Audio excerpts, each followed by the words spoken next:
अकाड़ा हो, पी के रोज करता लफड़ा हो।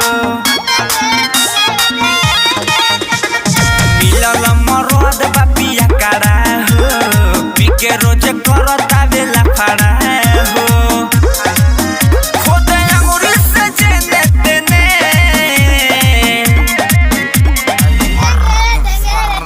कोई नहीं बोलेगा मेरे बीच में। ए फिर तू पी के आइल बड़ो आय ना मनवा का। जब हो खेला नशा में राती के पियावा करेला हंगवा में टेंगे टेंगे टेंगे टेंगे टेंगे टेंगे टेंगे टेंगे टेंगे टेंगे टेंगे डर लागे बुता देला मुँह से दियावा करेला हंगवा में टेंगे टेंगे टेंगे टेंगे टेंगे टेंगे टेंगे टेंगे टेंगे टेंगे टेंगे।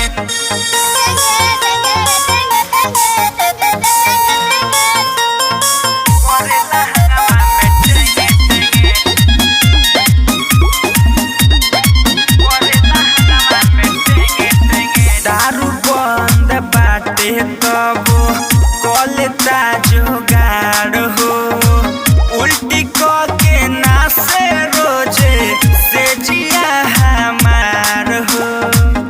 हर का बताइए सब दारू बंद बाटे तब कलेता जोगाड़ हो, उल्टी क के नासे रोजे से जिया हमार हो। मुँह डाले लायने वोने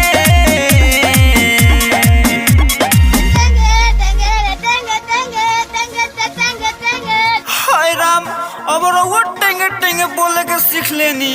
जब हो खेला नशा में राती के पियावा करेला हंगामा में टेंगे टेंगे टेंगे टेंगे टेंगे टेंगे टेंगे टेंगे टेंगे टेंगे टेंगे डर लागे बुता देला मुँह से दियावा करेला हंगामा में टेंगे टेंगे टेंगे टेंगे टेंगे टेंगे टेंगे टेंगे टेंगे टेंगे टेंगे।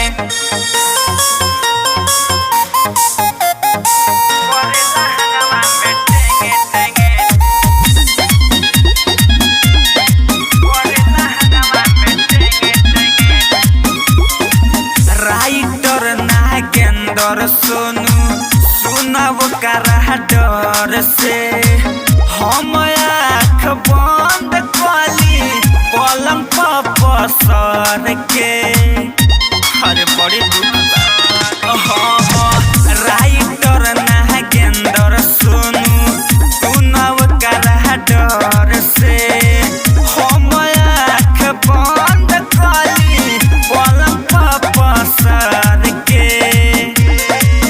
अब तू कहे ना लेंगे लेंगे